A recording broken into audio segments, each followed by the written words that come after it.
Nuclear energy could solve our climate crisis or create the next disaster. We built two super-intelligent AIs to battle it out. One claims modern nuclear power is a safe, low-carbon source of energy. The other warns it's a disaster waiting to happen. 5 neutral AI judges are fact-checking every claim and scoring both sides on 10 criteria. Is nuclear power safe enough to trust or too dangerous to touch? Side A. Nuclear power is much safer than people think. In over 18,500 reactor years of operation, only 2 major accidents have ever occurred. Meanwhile, fossil fuel pollution kills millions every single year. Per kilowatt hour, coal is hundreds of times deadlier than nuclear. By the numbers, nuclear is one of the safest energy sources on Earth. Those 2 nuclear accidents devastated entire regions. Chernobyl and Fukushima forced well over 100,000 people to evacuate and left behind long-term radiation and trauma. Rare or not, a single meltdown can wreck a whole region. That kind of catastrophe just doesn't happen with wind farms or solar panels. That's why nuclear sparks such fear. You can't simply shrug off even a low-chance apocalypse. It's a safety paradox. Side A has stats. Side B has catastrophic stakes. How will our AI judges score this round? Quick pause. If you're loving this showdown, subscribe and hit the bell. Don't let the algorithm bury our next AI face-off. You be the 6th judge. Next question. Why not just use renewables instead of nuclear? Do we really need nuclear power at all? Nuclear provides reliable power 24/7, rain or shine. Reactors run at full power approximately 92% of the time. They're the dependable friend on the grid. Solar and wind are fantastic, but intermittent. They're like fair weather friends, literally. Without nuclear's steady output at night or on calm days, we'd need massive batteries or fossil backup to keep the lights on. Renewables keep getting cheaper and faster to build, while nuclear is notoriously slow and costly. By the time a new reactor gets permitted and built, you could have already blanketed a desert with solar panels. We can deploy wind turbines, solar farms, and batteries in a fraction of the time, and achieve a stable grid without nuclear's risks. Germany already gets 50% plus of its electricity from renewables, and their lights are still on. Side A says nuclear is the grid's iron backbone. Side B says wind and sun can carry the load faster and safer. Judges, what do you think? About radiation. Even the word makes people nervous. How dangerous is the radiation from nuclear power, really? In normal operation, nuclear plants emit only trace amounts of radiation. Living next to a reactor for a year gives you about the same dose as eating a few bananas. Yes, bananas are slightly radioactive, and waste from nuclear plants isn't drifting into the air. It's sealed in steel casks, stored securely on site. This isn't The Simpsons. Real reactors aren't oozing green goo everywhere. Unlike fossil fuels, which dump CO2 and toxic soot directly into our skies, nuclear keeps its waste isolated and tiny in volume. Nuclear accidents can unleash massive radiation. Chernobyl and Fukushima together released radiation equivalent to trillions of banana doses. That's not a diet anyone wants. And spent nuclear fuel remains lethal for thousands of years. We're basically creating forever poison that must be babysat for millennia. Most countries still have no permanent waste repository, meaning we're leaving our radioactive trash for future generations to guard indefinitely. It's a pretty insane legacy to hand down, all for a few decades of power. Side A argues radiation from nuclear is a non-issue under normal conditions and waste is well contained. Side B counters that when things go wrong, they go horribly wrong, and long-term waste is an unsolved nightmare. Judges, let's see those scores. The judges have it almost dead even after Chapter 1. Statistics versus stakes, logic versus fear. It's a razor-thin match. And guess what? We're just warming up. In Chapter 2, new twists and tougher questions will push our debaters to the brink. No meltdown here yet. Which side will crack first? Stay tuned. Past disasters raise the question, could another Chernobyl or Fukushima happen today? Or have we learned enough to make nuclear effectively accident-proof? We've learned massive lessons. Reactor designs and protocols have improved radically since the 1980s. A Chernobyl-type accident is virtually impossible now. That reactor had no containment dome and a flawed design. Modern reactors are built with strong containment structures and automatic shutdown systems. After Fukushima, every nuclear plant worldwide underwent stress tests and safety upgrades. We now have passive cooling systems that work even if power is lost. In 60-plus years, only 3 significant accidents have occurred in commercial nuclear power, and one of those, 3 Mile Island, was completely contained with no harm to the public. We're making a safe technology even safer. They also said Fukushima was handled until a 15-meter tsunami proved otherwise. Never say never. We thought a core meltdown was a one-off until Fukushima happened 25 years after Chernobyl. Humans and nature have a way of exploiting even tiny gaps in safety. Sure, new reactors are safer on paper, but real life can outsmart us. Remember, the Titanic was called unsinkable. Nuclear experts once deemed a major accident extremely unlikely, yet we've had 3 Eins Level 7 nuclear accidents so far, and many reactors operating today are decades old, pushing beyond their original design life. All it takes is one unforeseeable event or human slip-up on an aging plant, and we could face another nightmare. Side A says, never again thanks to better tech. Side B says, never say never. There's always a chance. How do the judges see our progress on safety? Now let's talk about nuclear plants as potential targets. What about war or terrorism? Could a reactor be turned against us? It's a frightening scenario, but nuclear plants are extremely hardened targets. Reactor buildings are thick, reinforced concrete designed to withstand hurricanes, earthquakes, even a direct hit from a crashing airplane. Security forces guard plants with layered protection. In war zones, reactors can be preemptively shut down safely. We've seen in Ukraine. The Zaporizhzhia plant was shelled, insanely reckless. But even then, there were no radiation releases because the reactors were robust, and multiple safety systems did their job. And spent fuel casks are tough. You could shoot at them, and you wouldn't just magically get a radiation leak. So while a plant in a war zone is not ideal, it's also not a doomsday bomb waiting to go off. War and terrorism are exactly the kinds of unpredictable risks that make nuclear scary. We're literally seeing it now. An active war at a Ukrainian nuclear plant has the world on edge.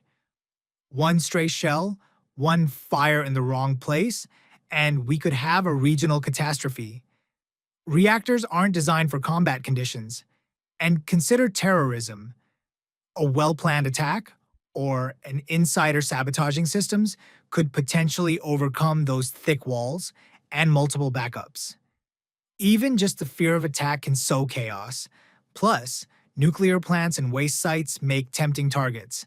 High impact, symbolic value. We don't worry about terrorists targeting wind farms or solar panels. With nuclear, we have to anticipate worst-case malicious scenarios, and that adds a whole new layer of risk that other energy sources simply don't have. Side A paints nuclear sites as fortresses. Side B warns that in war or terror scenarios, those fortresses become high-stakes vulnerabilities. Scores, judges.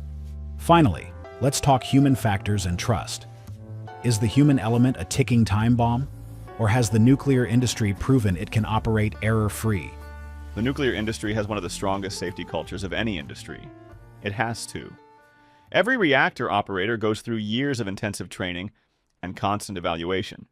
There are international peer reviews, strict regulatory oversight, and multiple fail-safe systems precisely because people aren't perfect.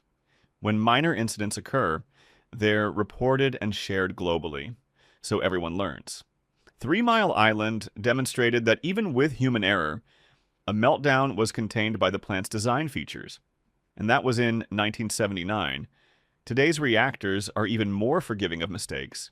In short, people can err, but the system anticipates that. It's why commercial nuclear power in most countries has a stellar track record. No member of the public has ever been killed by radiation from a Western nuclear power plant.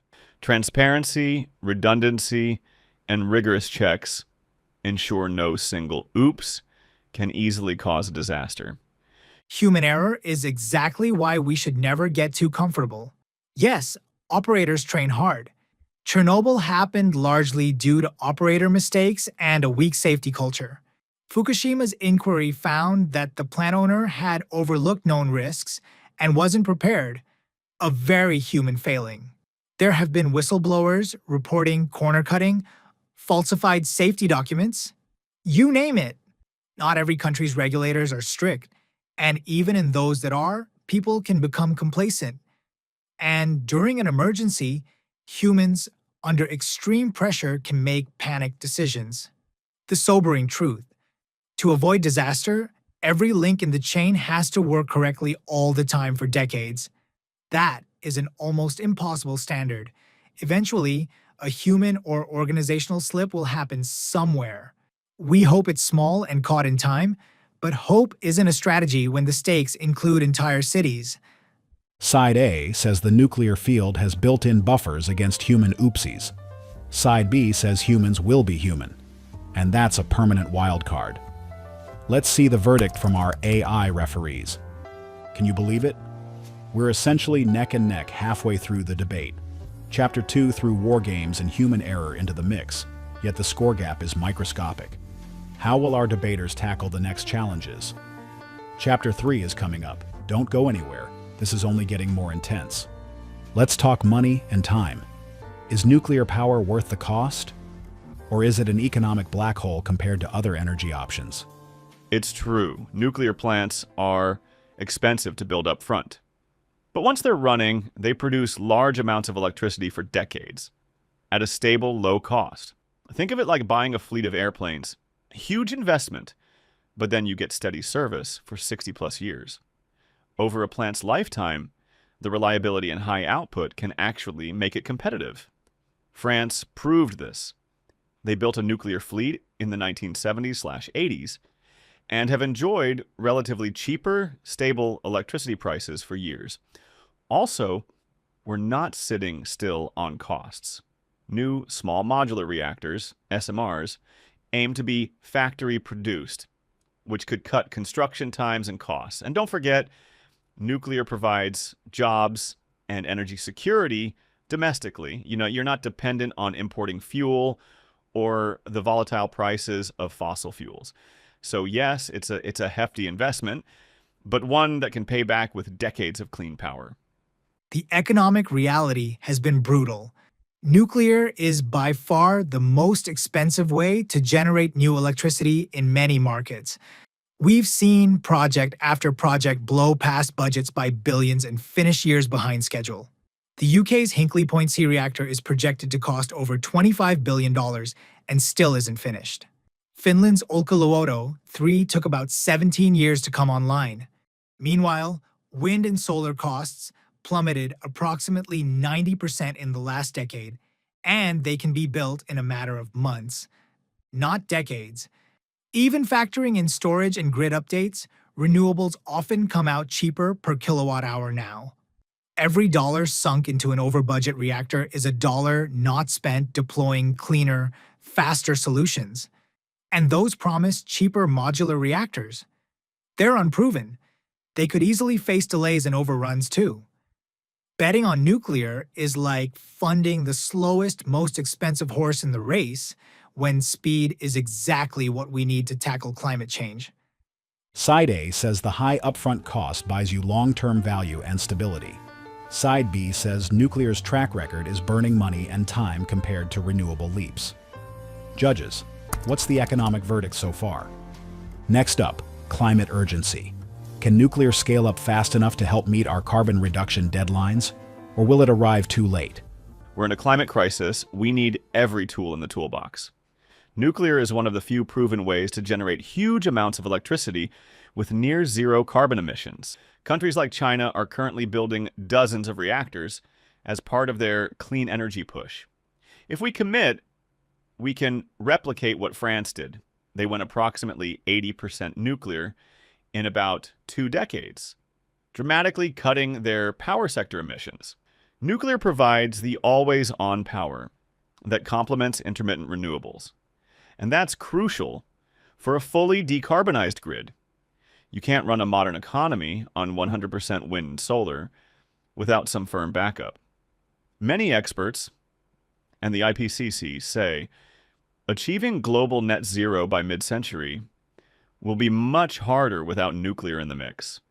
Sure, nuclear alone won't solve climate change, but excluding it is like going to war against carbon, with one hand tied behind our back. Climate change is urgent, and that's exactly why nuclear is ill-suited. It's just too slow to build. We have maybe a decade to slash emissions dramatically.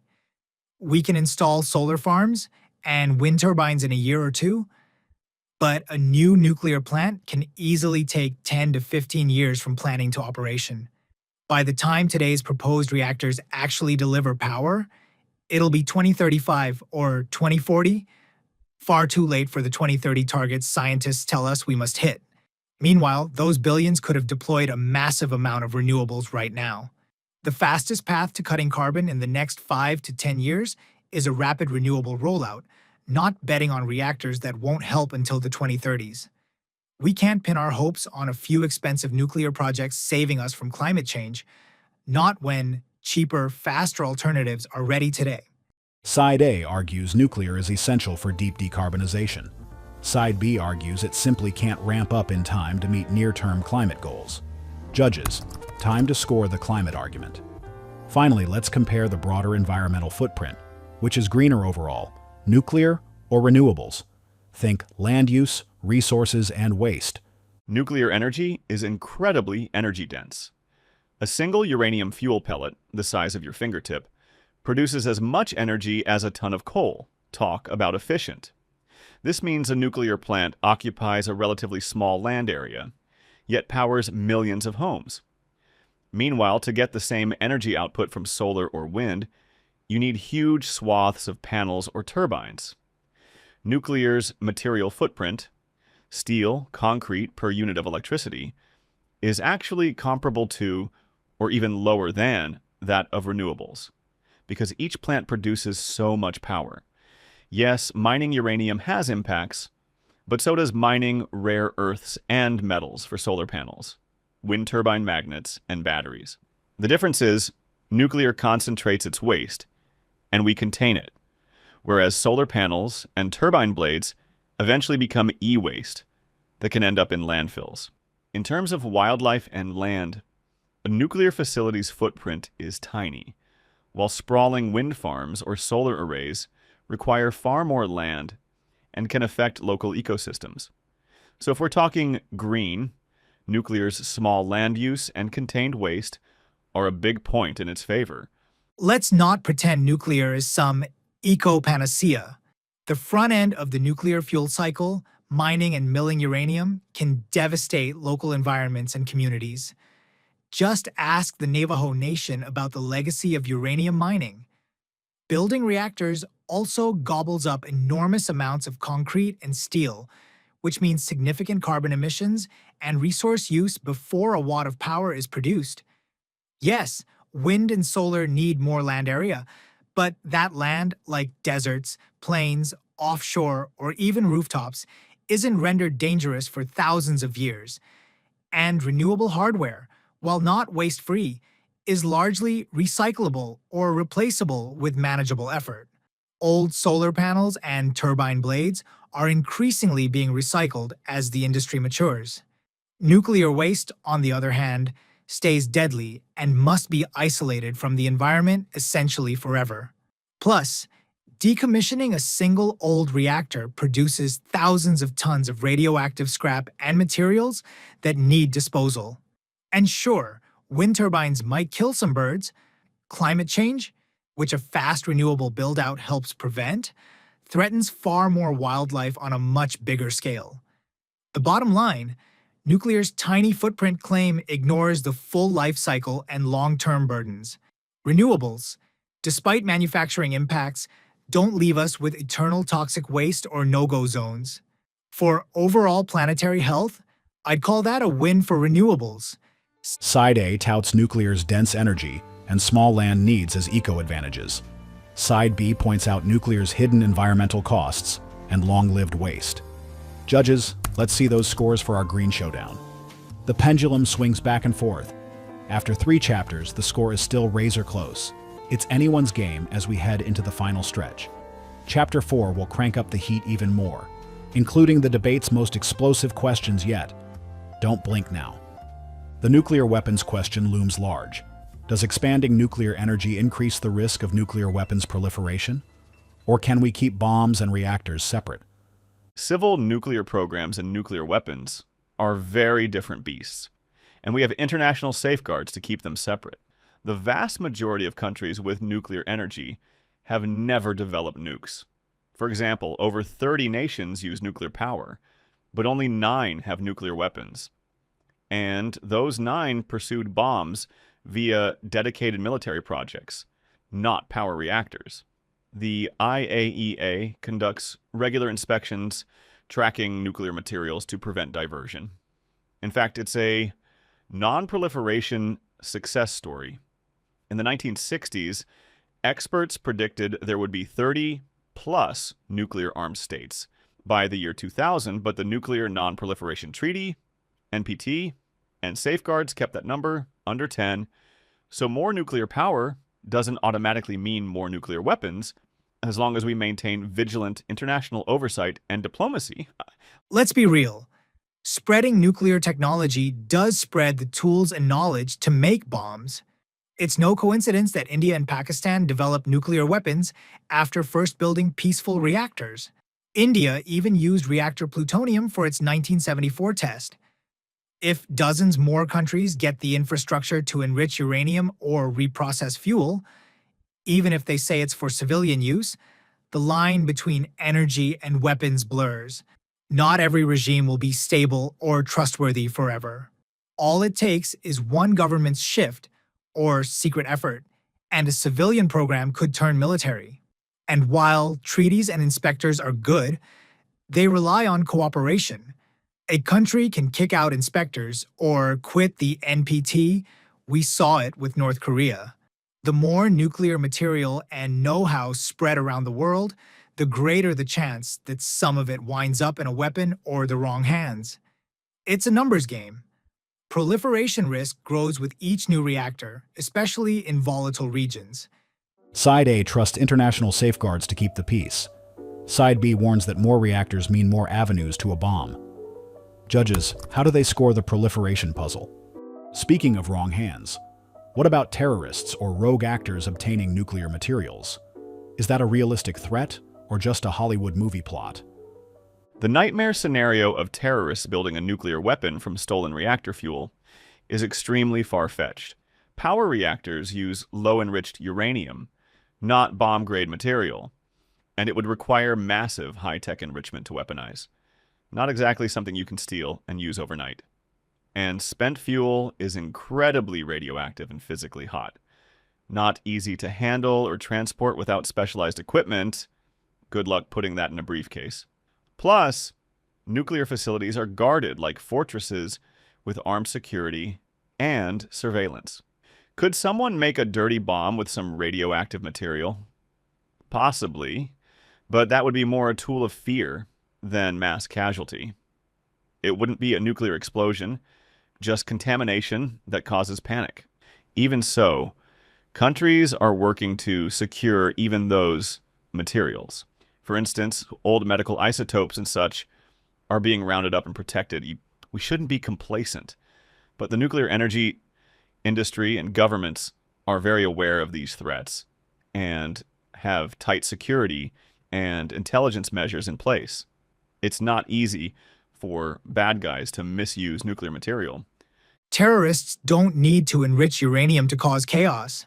A dirty bomb, conventional explosives laced with radioactive material, could be made from things like spent fuel pellets or radioactive sources from hospitals or industry. It might not kill like a nuke, but it could contaminate a city block, spark mass panic, and render areas unusable until costly cleanup. We know terror groups have tried to get radioactive stuff.